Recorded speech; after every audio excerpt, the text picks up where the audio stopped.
त्रेता युग में सूर्यवंश में राजा इक्ष्वाकु, दिलीप, भगीरथ, रघु और राजा हरिश्चंद्र जैसे प्रतापी राजाओं के बाद राजा दशरथ हुए। राजा दशरथ बड़े ही पराक्रमी और प्रतापी राजा थे। तीनों लोकों में उनकी कीर्ति विद्यमान थी। देवराज इंद्र उनके मित्र थे तथा उन्होंने देव और असुरों के संग्राम में देवराज इंद्र के साथ मिलकर युद्ध किया था। राजा दशरथ का साम्राज्य दिन दुगनी रात चौगुनी उन्नति पर था, लेकिन उन्हें केवल एक ही चिंता सताए जा रही थी कि उनके बाद उनके वंश का क्या होगा।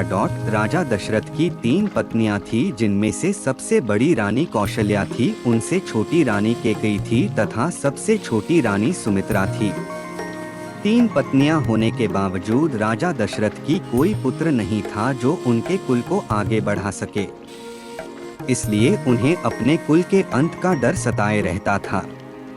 इसी विषय में उन्होंने अपने कुल ऋषि से इस समस्या का समाधान पूछा।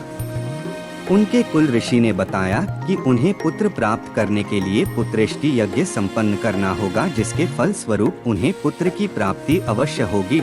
लेकिन उन्होंने इसके साथ ही यह शर्त भी रखी कि वह स्वयं पुत्रेष्टि यज्ञ नहीं करवा सकते। इस यज्ञ के लिए राजा दशरथ को स्वयं जाकर श्रृंग मुनि को प्रसन्न करना होगा।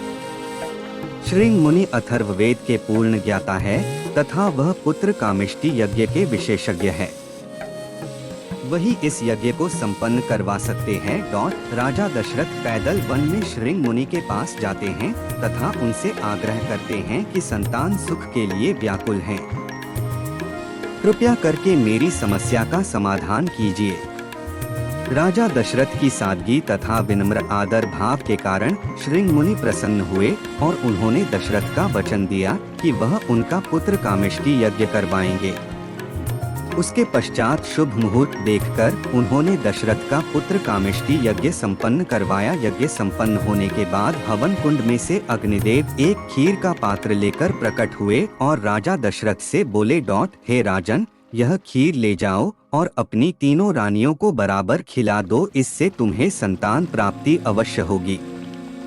राजा दशरथ खीर का पात्र ले जाकर रानी कौशल्या तथा रानी कैकेयी को दे देते हैं। रानी कौशल्या तथा रानी कैकेयी अपने अपने पात्र में से एक एक निवाला सबसे छोटी रानी सुमित्रा को खिला देते हैं, जिसके प्रभाव से कुछ समय बाद राजा दशरथ के घर में एक साथ 4 पुत्रों का जन्म होता है। रानी कौशल्या सबसे बड़े पुत्र राम को जन्म देती है। उसके कुछ ही समय बाद है रानी कैकेयी राजा दशरथ के दूसरे पुत्र भरत को जन्म देती है।